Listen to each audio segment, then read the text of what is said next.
ng part 3. Finally, natapos na rin. Uy. Hi guys! Welcome back to a day in my life. Asa na si Princess sa kadas yung bukid? Okay. Dahil magbibilad na tayo ng kulay. Dago na naman tayo sa pagbili ng chapalte. Uy.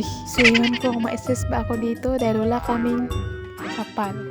So, na-decide na kami na magbili ng trapal. Mura lang din naman ang per meter, 75 per meter. Tapos yung binili namin is 7 metros. Yes. So, wala yung rason na matapol-tapol. Kaya tanan palito nun, dili pwedeng kawaton. Another struggle na naman sa pagbibilad. So, tapos na kami sa struggle ng pagsusubing. Dito naman sa pagbibilad, grabe, ang init na para ka talagang makuyapan. Okay. At syempre, ito na din pala yung hinagdawan ko, yung nakasako na kulay yellow.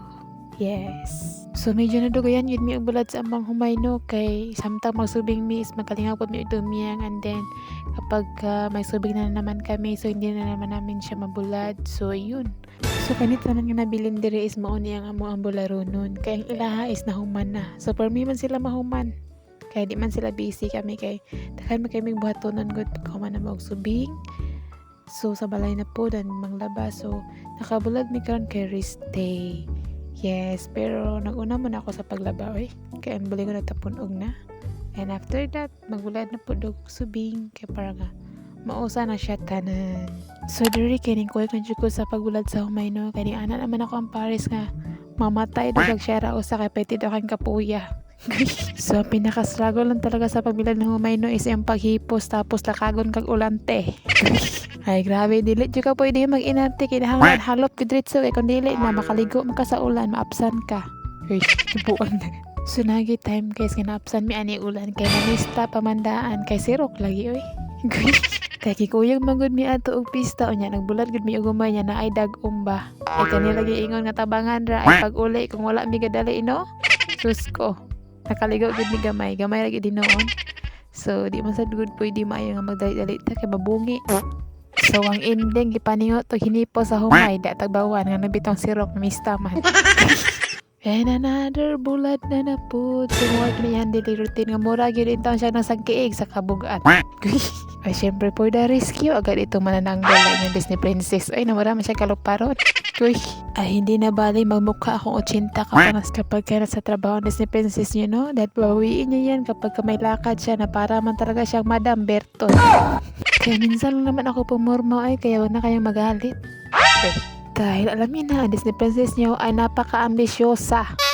So okay na ako na magmukhang badyaw no kapag ka nasa trabaho ko nakatulad ng pagtanim ng palay, nag-aani ng palay. Pero kapag may lakad ako ay hindi pwedeng para akong badyaw ay. So syempre ang Disney Princess niyo kapag ka may lalakarin siya ay dapat din tayong pumorma. Parang maganda tingnan yung presentable ka tingnan ng mga ibang tao na makita nila na ay hindi pala siya ganto ganyan. Uy, buwag na. So balik tayo sa pagbibilad. So ang aking asawa ang magsigig huwad sa mga humay kaya ako po ang magsunod og katag. Diba? Alam niyo ba guys, ito ang aking asawa na kapag may lakad siya o di kaya may putahan siya o di kaya magtatanim siya ng palay ay hindi pwedeng siya lang mag-isa. Uy, dahil ang mimingaw daw ng mundo niya. Buti na lang nakapartner siya ng kugihan, no?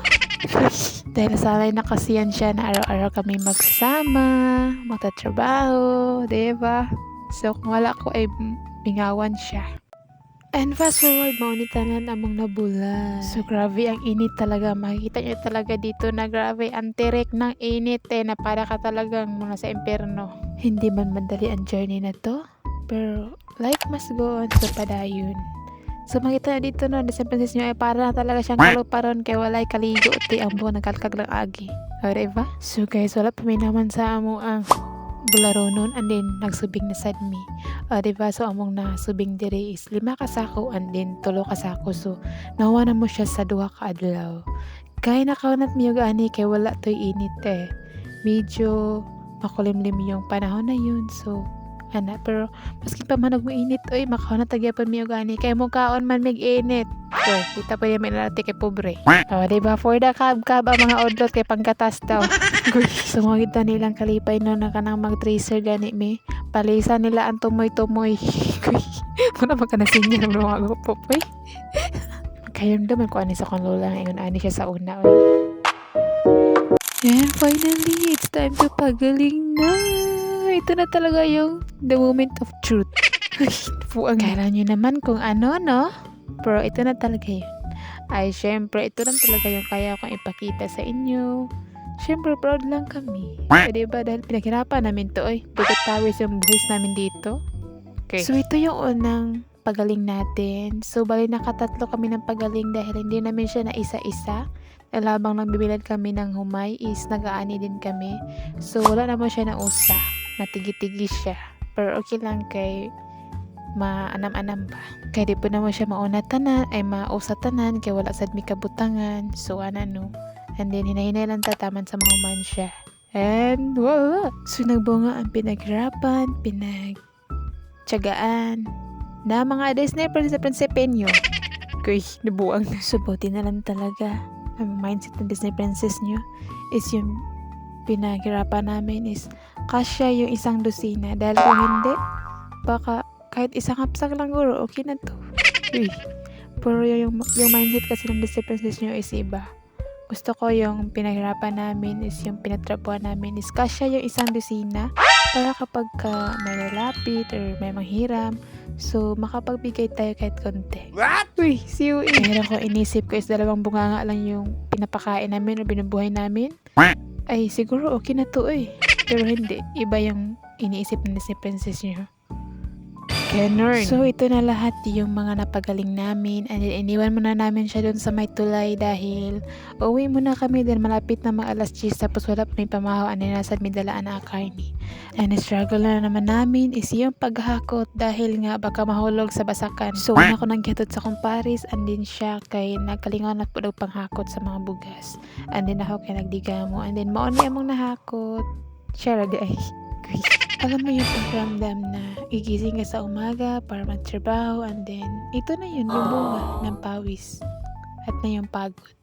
Tapos ito mga alaga ko ang hayahay ng mga feeling nila no, hindi pa nagpadapli, nagpatunga pa. Kuy, baka pag matumba naiiwan ko baka makaigit Nabuwang na.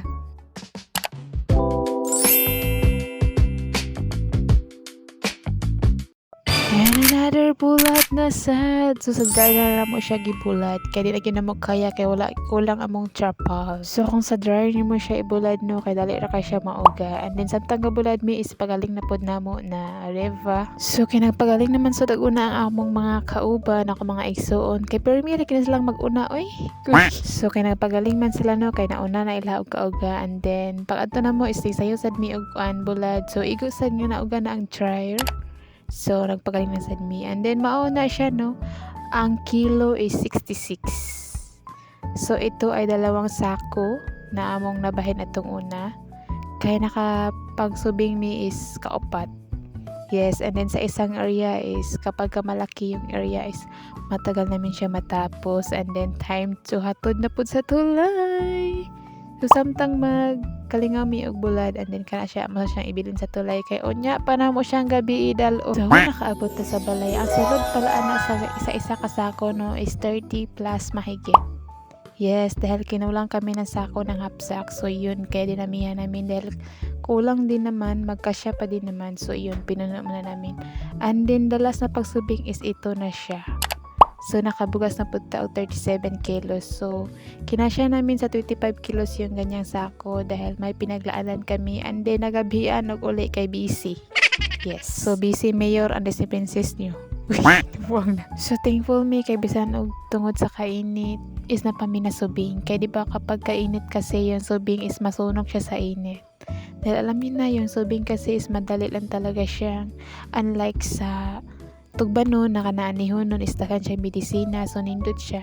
Clipper ha subing. Ang subing manggod is wala siya medisina. So literal na organic talaga siya. Tanging tubig lang talaga at basbas ng Panginoon sapat na. Ganun. And another orange na po. So pasintabi sa mga parcel ko guys na nakatambak lang dahil busy.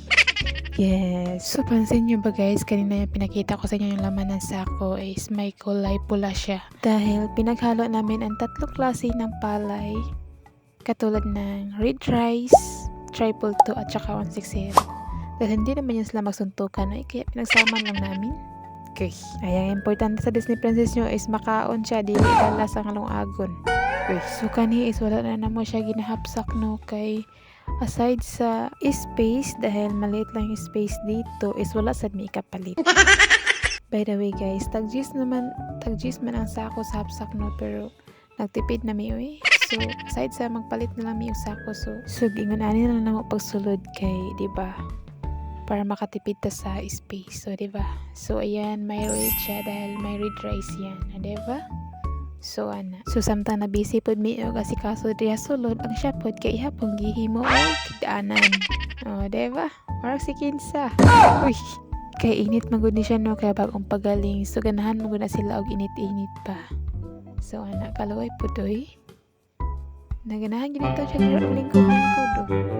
Pero magud na siyang kuan ipahimutang diri, so unang gikuan lang po na mo siya. So kanaa is nakabugkos siya kay wala naman siya gipuno kay gisigo na mo siya nga 25 kilos kay amo na siyang dalon og pagadian. Yes. So kung makita nyo na wala na tong sako nga yellow dira is ihatag na po na mo siya sa ako ang ugangan. O diba, bahin-bahin ta. Kay ana man na. So naghago mi nga dili lang pud kay para sa amo kundi makatag pud Manila. O diba? Uy, siyo. So yung parcel ko pala, no, is hindi ko pa siya madikit. So ididikit ko yan siya dyan. Pero ngayon is busy pa ako. So dito is ipaningkamutan yun na mo siya nga mapahimutang. Kay lagi hasol kayo og magkatibulaag ba. Nya gamay ra kay taog space. So ana. So ipansak na siya ay dito kay para nga mausa na silang 5. Areva. And then, wala na akong masabi kundi, thank you, Lord. Nang marami. Yes. So, make sure sad na mo, no, nga, kuan siya dira okay ang pagkabutang niya kay, baka pag maghiga kami dito is matambakan mi na makamaigit pa. Kush. At syempre, ito aking mga parcel ay kinakalimutan ko pala na mag-affiliate ako, no, kaya dito ipakita ko na din sa inyo, eh. Okay.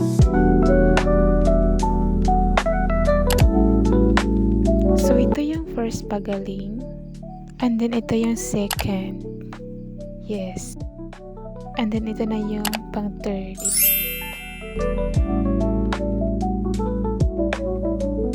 Padayon na to ang pagpaningkamot. Ang importante, wala ta nang hilabot na to yung sikatawo. Ang Ginoo na yung mag-abalo sa atong kaayo. Ito na lahat. And that's all for today's video. Ambing mo kanunay. Bye!